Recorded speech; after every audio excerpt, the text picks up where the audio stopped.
shy girls would love to get clients.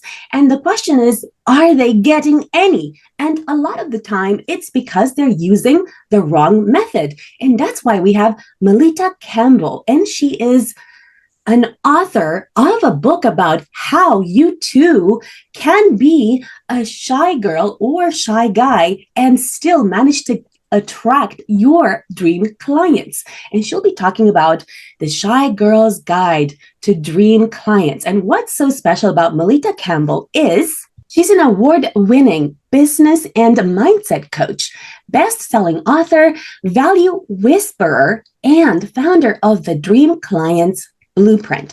The first question I have is, what's the secret to your success? And does it have anything to do with mastering the art of networking as a shy girl and mastering the art of attracting dream clients despite being introverted?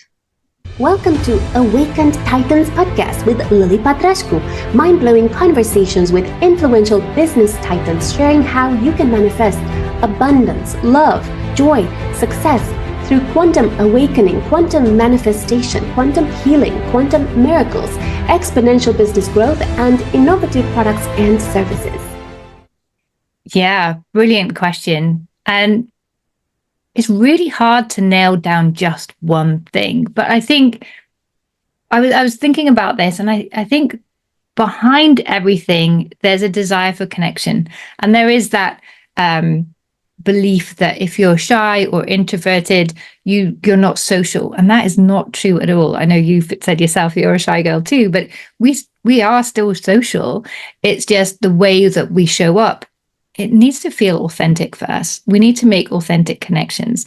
And that is something that it's a success now, but it actually held me back for a long time, because when I was trying to do things like networking, I was trying to do it like I saw everyone else doing it or how I thought you had to do it.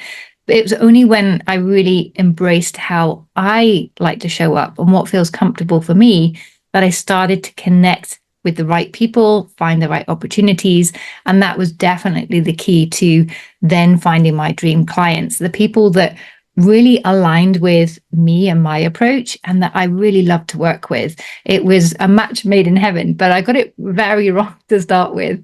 In my first business, I was doing work that I could do really well, that I was paid extremely well for. And it was easy work that I could do in nap times. I started my business because I had my kids, but I burned out of that because I wasn't being true to myself. I wasn't doing work that really lit me up and I was passionate about. And so there wasn't much meaning in the work that I was doing. So I think in the connection, it's not just connection to humans, but connecting with what feels meaningful and purposeful for me every day.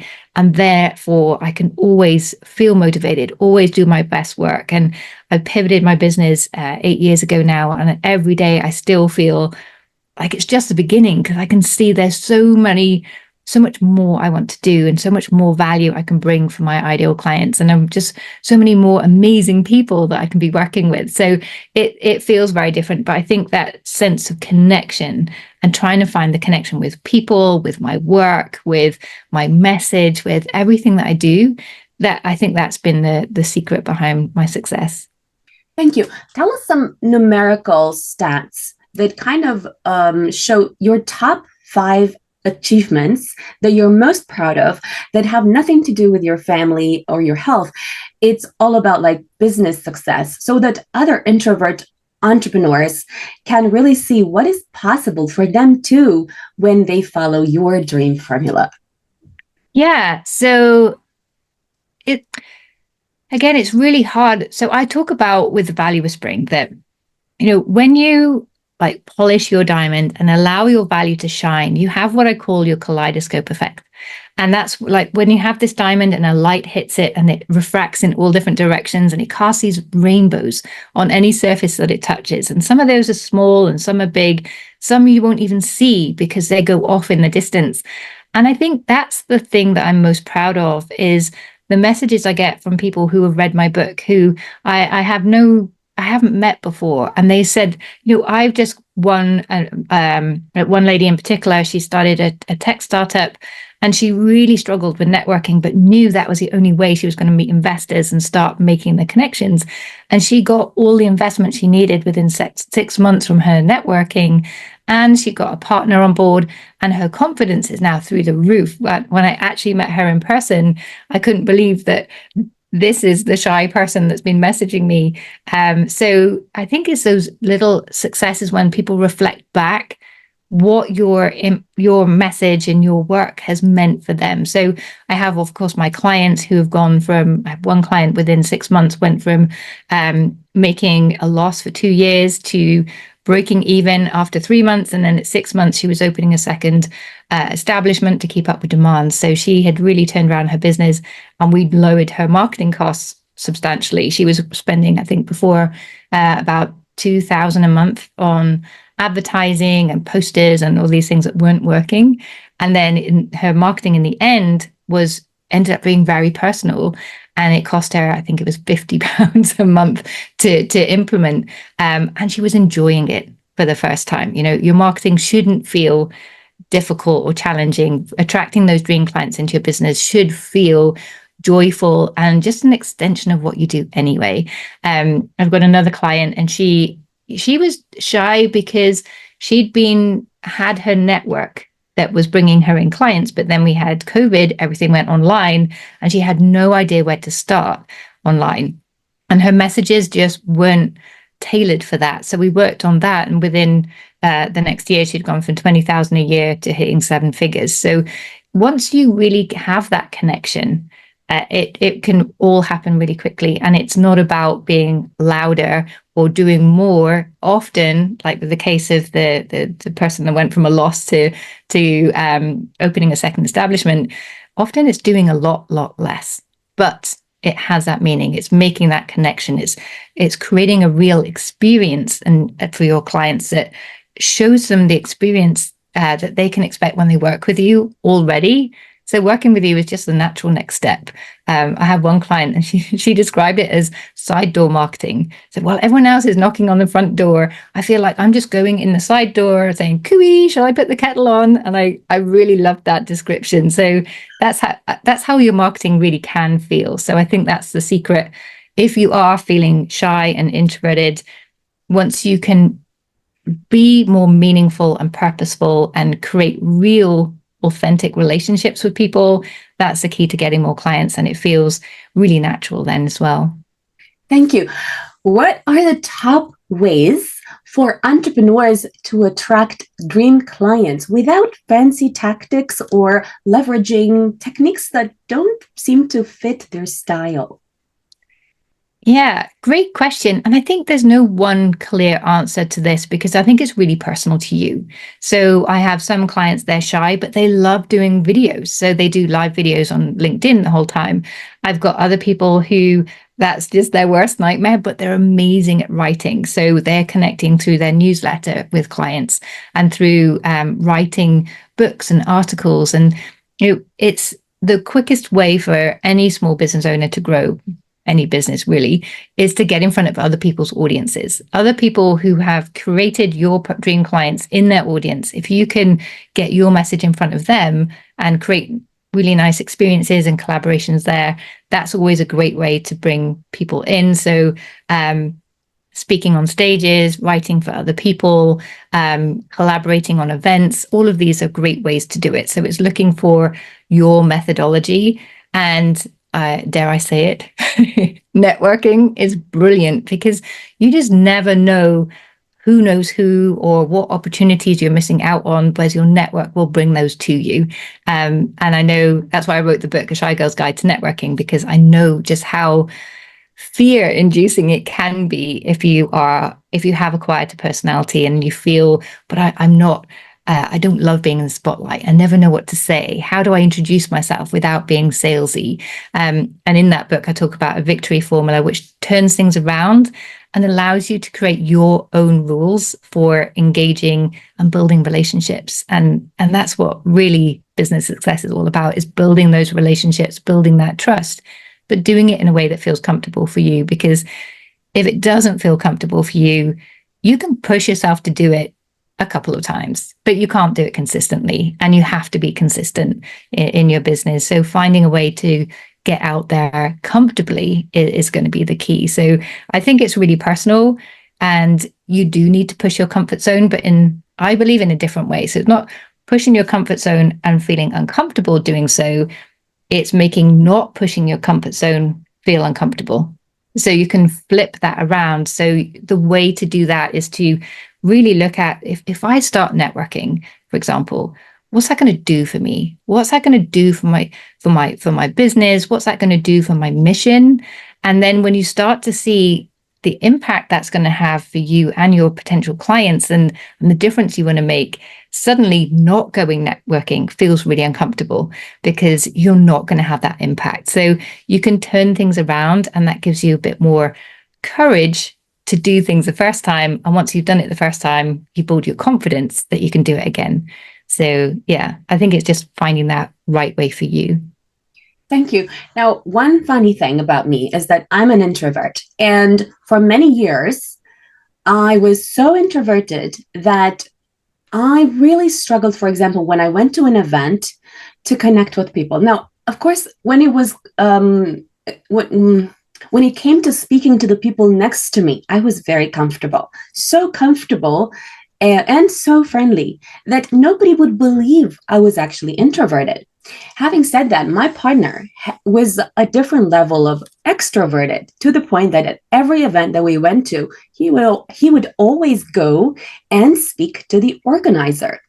And what I've found over the years, after many years, is that the kind of connection you build and the kind of network you can build when you actually dare to speak to the main organizer, and you dare to really go for, you can say, la crème de la crème, the most exciting people in the room, which I normally would never have done because of fear, right? Because of being introverted. I would go and speak to the person next to me because it would feel like, they're just here and it's all good. But someone who seemed to be kind of like far out of my reach because of their level in terms of business and achievements and everything, I wouldn't dare to go there. So, and of course, it took me many years to kind of get to this point where I'm now comfortable doing that. And it's very easy for me and I'm not scared. But I do wonder, what is your suggestion in terms of introverted entrepreneurs?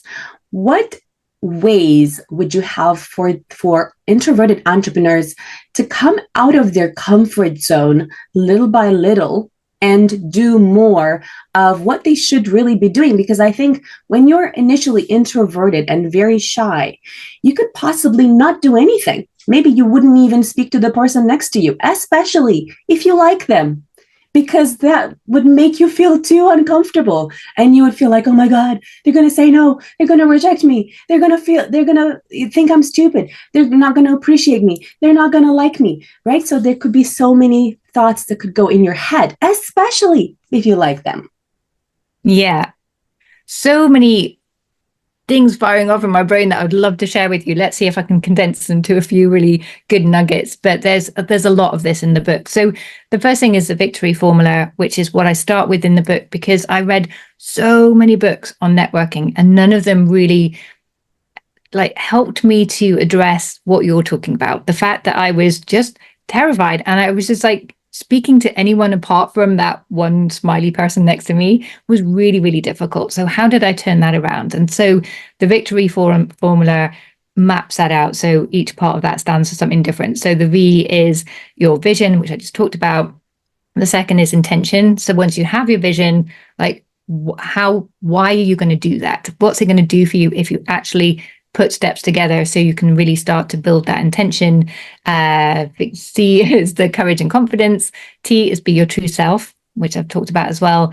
The O is the obstacles. We all know what's going to trip us up. If you plan ahead for that, you can start to reduce the likelihood that they're going to hold you back, and often that they'll even happen. The R is create your own rules of engagement. So one thing that I told myself was, even if I just go for 5 minutes and say hello to one person, then if I start to feel my energy dipping, because that's a big problem for us, or I feel really uncomfortable, it's okay that I leave. So I was giving myself permission to take it step by step. And actually, once I did that, I just relaxed instantly into it and was able to connect with a lot more people. And then the why is just to remind yourself, you've got this. You can do this. But your partner's tactic is something that I share in the book, is introduce yourself to the organizer. They have put their heart and soul into this event. If you go and say thank you, that is really meaningful for them. That's the biggest gift you can give them. So when you turn it around to, oh, this isn't about me, it's about me thanking them for the effort for creating this amazing event, then that you're going to be memorable for them. And the organizer is likely to know a lot of people in the room. So if you're going for the first time, introduce yourself to the organizer or the people in the welcome desk and just ask them, I'm new here. I'm really keen to meet people in whatever kind of person you want to meet. Is there anyone you'd suggest I start with? And then they will do the introduction for you.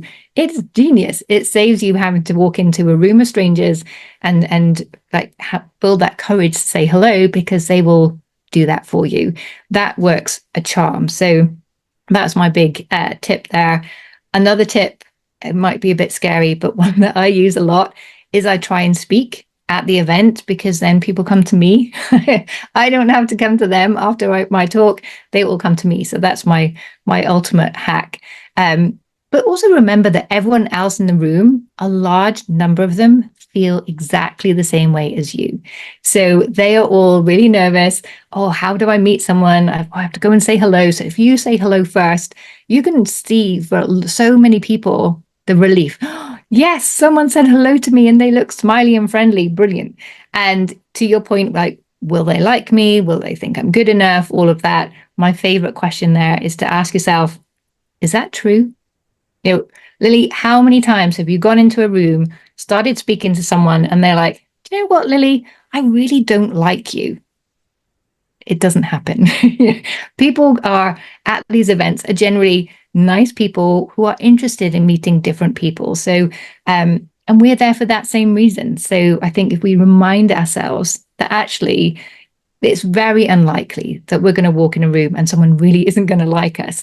And even if they don't, they're not going to say that. So it doesn't impact us anyway. So I think there's a lot that we can actually get out of it. And one of our superpowers as introverts is listening. We're brilliant at listening and reflecting on what people have told us. And to be interesting, you have to be interested. So if you listen 80% of the time and ask questions 20% of the time, something that you are a genius at from this podcast, you do brilliantly, that's all you have to do when you're networking, is just ask some questions. And you remember, this is just the first step.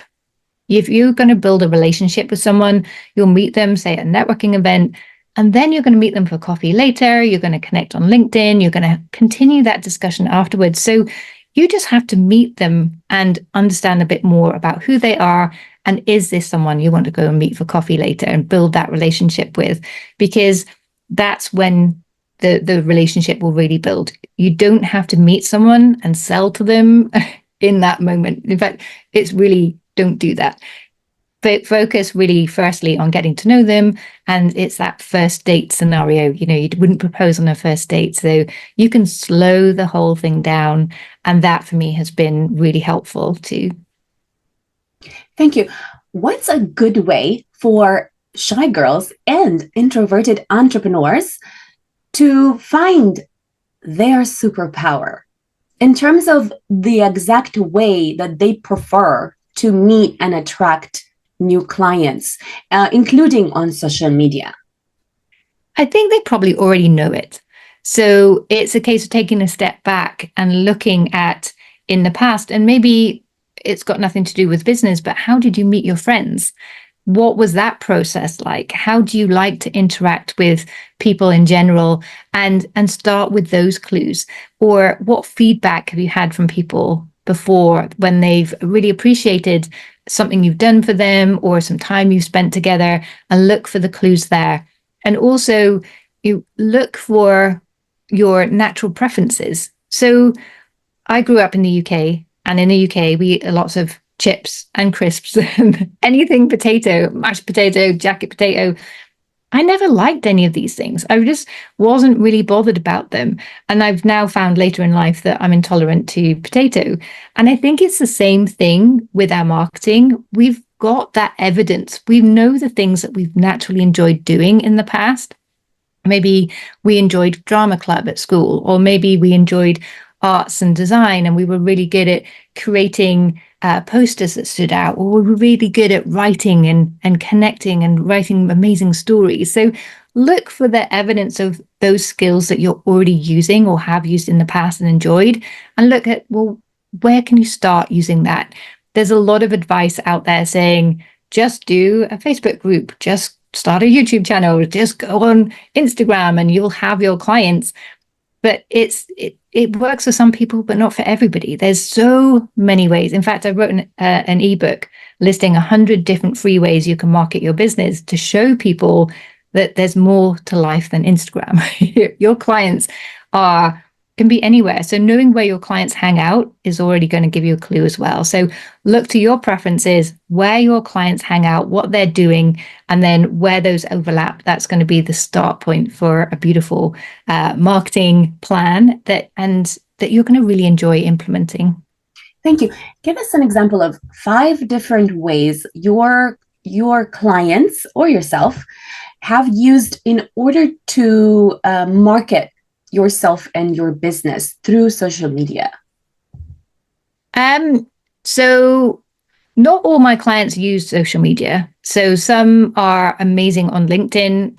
I've got one lady, she's helping women through the menopause.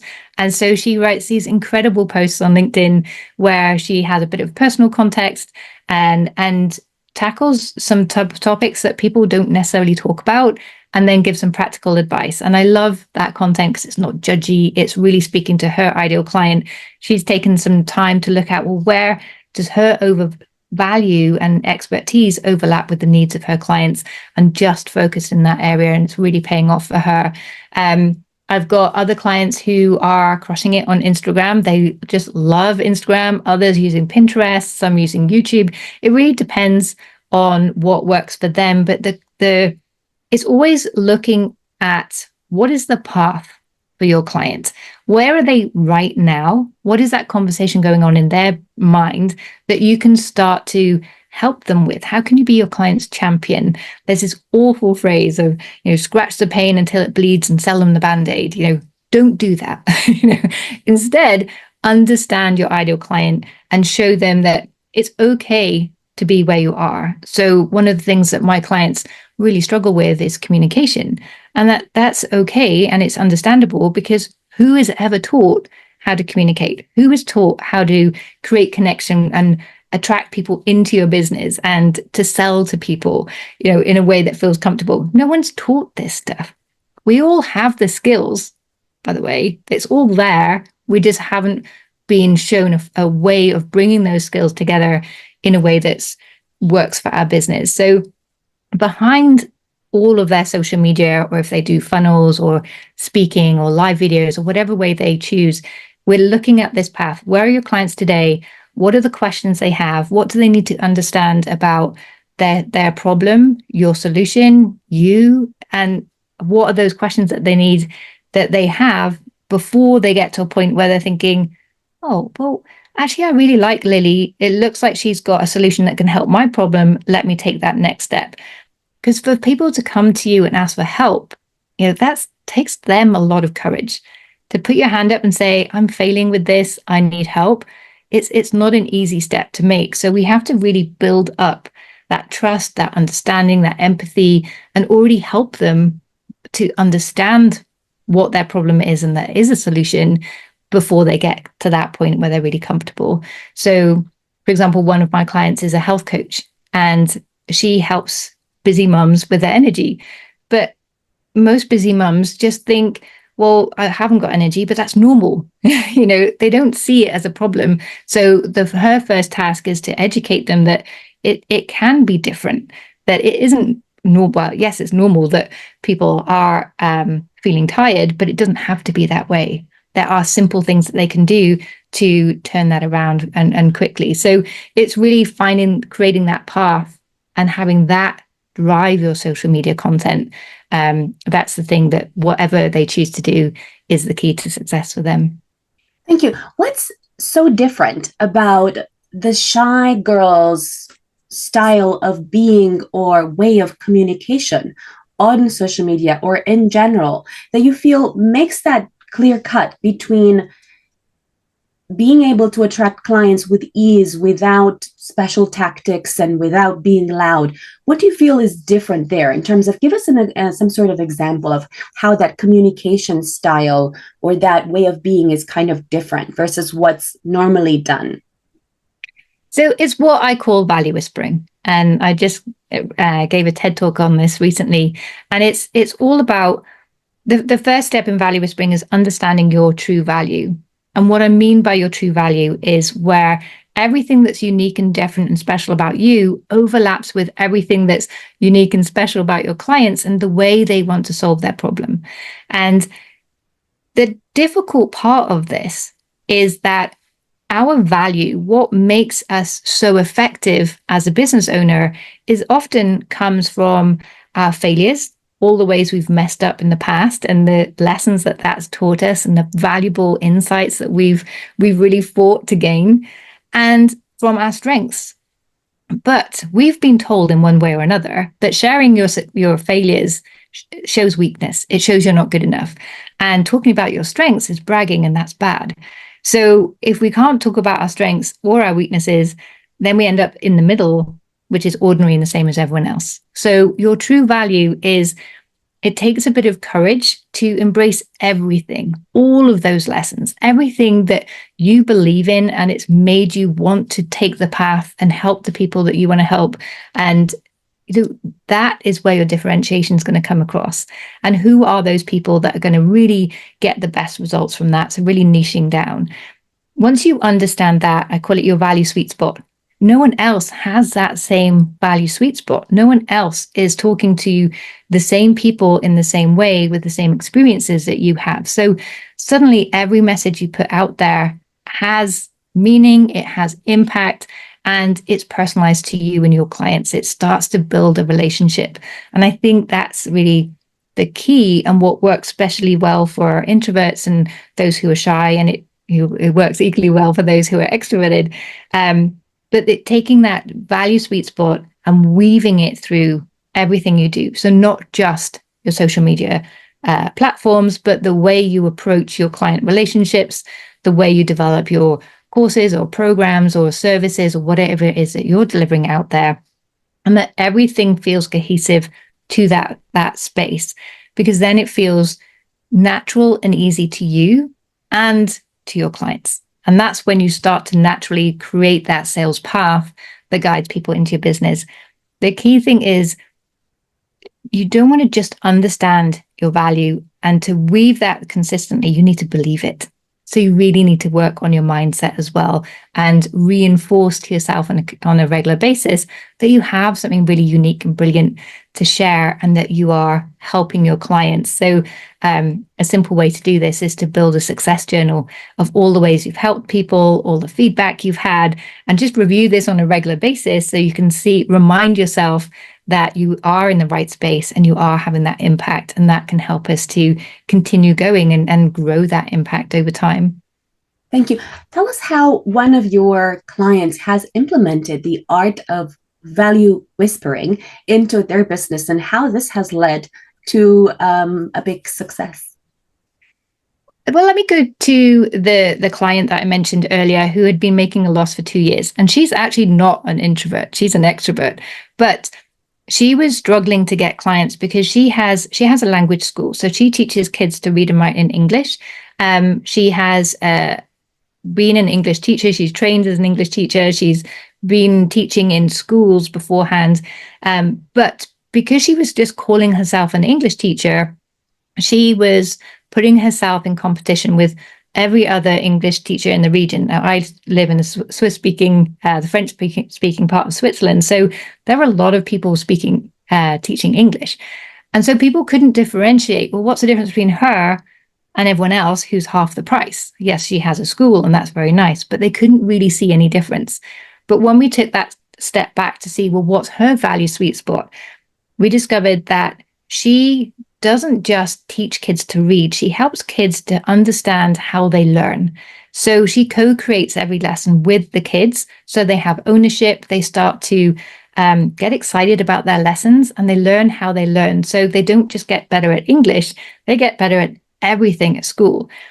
Now, once she knew that and started saying that she helps these kids to learn how they learn and love learning and become a lifelong learner, for her ideal clients, that was like exactly what they wanted.